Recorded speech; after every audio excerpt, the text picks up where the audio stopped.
நாளைக்கு வனத்துறை சொல்ற கருத்து வந்து வனவிலங்குகள் நடமாட்டம் இருக்கிறதுனாலதான் அனுமதி மறுக்குதுன்னு சொல்றாங்க. அப்படி இருக்கிற சூழல்ல எப்படி நீங்க அணுக போறீங்க?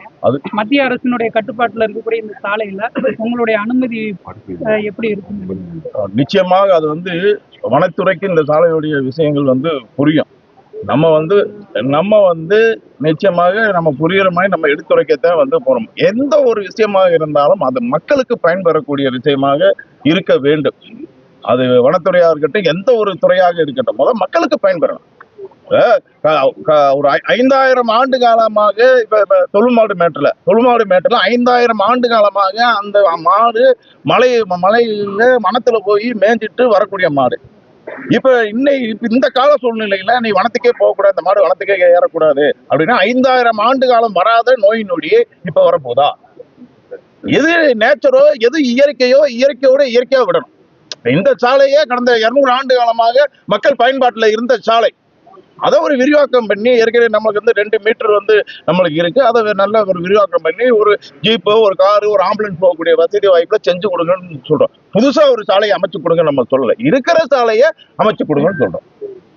நிச்சயமாக அமைச்சு கொடுப்பாங்க. வனத்துறை நிச்சயமாக ஒத்துழைப்பு கொடுத்து அமைச்சு கொடுப்பாங்கிற நம்பிக்கை 100% நமக்கு இருக்கு. நிச்சயமாக இந்த சாலை அமையும். மக்கள் பயன்பாட்டுல இருந்த இந்த சாலையில வந்து பாத்தீங்கன்னா இப்ப திடீர்னு வந்து இப்ப வனத்துறை என்ன சொல்றாங்கன்னா, இது யானை வளர்ச்சாதா யானை வழித்தடம் சொல்லி புதுசா ஒரு கதையை கொண்டு வர்றாங்க. இதை குறித்து நீங்க உங்க கருத்து என்ன? நீங்க தம்பி கேளுங்க.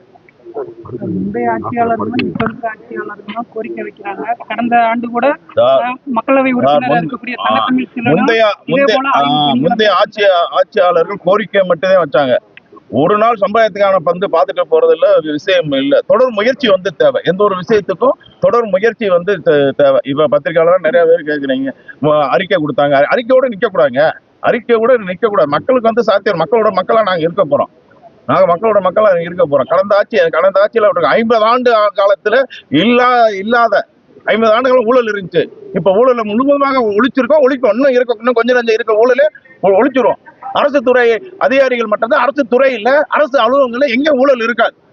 அந்த ஊழலே இல்லாத ஒரு ஆட்சியை கொண்டு வரப்ப இந்த மக்கள் ஆட்சியில தளபதி ஜோசப் விஜயனுடைய ஆட்சியில எதுவுமே சாத்தியம் என்பதை இதுவே நிறுவனம்.